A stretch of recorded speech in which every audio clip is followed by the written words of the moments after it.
सभी को जय श्री कृष्णा। स्वागत है आपका संस्कार कथा चित्रण चैनल में। आज हम फाल्गुन मास की शुक्ल पक्ष की एकादशी, जिसे आमल की एकादशी कहा जाता है। यह व्रत केवल पापों का नाश ही नहीं करता, बल्कि 1000 गोदान के समान फल भी देता है। लेकिन क्या आप जानते हैं, एक पापी बहेलिया केवल इस व्रत को देखकर ही राजा बन गया। आइए जानते हैं इस चमत्कारी व्रत की अद्भुत कथा। आमल की एकादशी व्रत कथा। बोलिए विष्णु भगवान की जय। धर्मराज युधिष्ठिर बोले, हे जनार्दन, आपने फाल्गुन के कृष्ण पक्ष की विजया एकादशी का बहुत ही सुंदर वर्णन सुनाया। अब आप कृपा करके फाल्गुन मास के शुक्ल पक्ष की एकादशी का क्या नाम है तथा उसकी क्या विधि है, कृपा करके सब कुछ बतलाइए। श्री भगवान बोले, हे राजन, फाल्गुन मास के शुक्ल पक्ष की एकादशी का नाम आमल की एकादशी है। इस व्रत के करने से समस्त पाप नष्ट होते हैं तथा इसके प्रभाव से 1000 गोदान का फल प्राप्त होता है। हे राजन, अब मैं आपको महर्षि वशिष्ठ जी द्वारा राजा मानधाता को सुनाई गई पौराणिक कथा के बारे में बतलाता हूँ। इसे ध्यान पूर्वक सुने। राजा मानधाता बोले, हे वशिष्ठ जी, यदि आप मुझ पर कृपा करें तो किसी ऐसे व्रत की कथा कहिए जिससे मेरा कल्याण हो। महर्षि वशिष्ठ बोले, हे राजन, सब व्रतों से उत्तम और अंत में मोक्ष को देने वाली आमल की एकादशी के व्रत का मैं वर्णन करता हूँ। यह एकादशी फाल्गुन मास के शुक्ल पक्ष में होती है। एक वेदिश नाम का नगर था, जिसमें ब्राह्मण, क्षत्रिय, वैश्य और शूद्र चारों वर्ण आनंद सहित रहते थे। उस नगर में सदैव वेद ध्वनि गूंजा करती थी तथा पापी, दुराचारी तथा नास्तिक उस नगर में कोई भी नहीं था। उस नगर में चेतरथ नाम का चंद्रवंशी राजा राज्य करते थे। वह अत्यंत ही विद्वान तथा धर्मार्थी थे। उस नगर में कोई भी व्यक्ति दरिद्र व कंजूस नहीं था। सभी नगरवासी विष्णु भक्त थे और बाल, वृद्ध, स्त्री, पुरुष एकादशी का व्रत किया करते थे। एक समय फाल्गुन मास के शुक्ल पक्ष की एकादशी आई। उस दिन राजा, प्रजा तथा बाल, वृद्ध सब ने बड़े ही हर्ष पूर्वक इस व्रत को किया। राजा अपनी प्रजा के साथ मंदिर में जाकर पूर्ण कुंभ स्थापित करके धूप, दीप, नैवेद्य, पंचरत्न आदि से धात्री, आंवले का पूजन करने लगे और इस प्रकार स्तुति करने लगे। हे धात्री, तुम ब्रह्म स्वरूप हो, तुम ब्रह्मा जी द्वारा उत्पन्न हुई हो और समस्त पापों का नाश करने वाली हो। तुमको बारंबार मेरा नमस्कार है। अब तुम मेरा अर्घ स्वीकार करो। तुम श्री रामचंद्र जी द्वारा सम्मानित हो, मैं आपकी प्रार्थना करता हूँ। अतः आप मेरे समस्त पापों का नाश करो। उस मंदिर में सब ने रात्रि को जागरण किया। रात के समय वहाँ एक बहेलिया आया जो अत्यंत पापी और दुराचारी था। वह अपने कुटुंब का पालन जीव हत्या करके किया करता था। भूख और प्यास से अत्यंत व्याकुल वह बहेलिया इस जागरण को देखने के लिए मंदिर के एक कोने में बैठ गया और भगवान विष्णु तथा एकादशी महात्म्य की कथा सुनने लगा।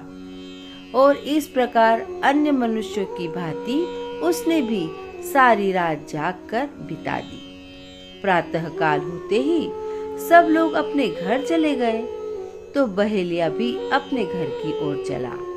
घर जाकर उसने भोजन किया। कुछ समय बीतने के पश्चात उस बहेलिये की मृत्यु हो गई। मगर उस आमल की एकादशी के व्रत तथा जागरण से उसने राजा विदुरथ के घर जन्म लिया और उसका नाम वसुरथ रखा गया। युवा होने पर वह चतुरंगी सेना के सहित तथा धन धान्य से युक्त 10,000 ग्रामों का पालन करने लगा। वह तेज में सूर्य के समान, कांति में चंद्रमा के समान, वीरता में भगवान श्री विष्णु के समान और क्षमा में पृथ्वी के समान था। वह अत्यंत ही धार्मिक, सत्यवादी, कर्मवीर और विष्णु भक्त था। वह प्रजा का समान भाव से पालन करता था। दान देना उसका नित्य कर्तव्य था। एक दिन राजा शिकार खेलने के लिए गए। देवयोग से वह मार्ग भूल गए और दिशा ज्ञान न रहने के कारण उसी वन में एक वृक्ष के नीचे सो गए। थोड़ी ही देर बाद पहाड़ी मलेच्छ वहां पर आ गए और राजा को अकेला देखकर मारो मारो शब्द करते हुए राजा की ओर दौड़े। मलेच्छ कहने लगे कि इसी दुष्ट राजा ने हमारे माता पिता, पुत्र पौत्र आदि अनेक संबंधियों को मारा है तथा देश से निकाल दिया है, अतः इसको अवश्य ही मारना चाहिए। ऐसा कहकर वे मलेच्छ उस राजा को मारने दौड़े और अनेक प्रकार के अस्त्र शस्त्र उसके ऊपर फेंकने लगे। वे सब अस्त्र शस्त्र राजा के शरीर पर गिरते ही नष्ट हो जाते और उनका वार पुष्प के समान प्रतीत होता। अब उन मलेच्छों के अस्त्र शस्त्र उल्टा उन्हीं पर प्रहार करने लगे, जिससे वे मूर्छित होकर गिरने लगे।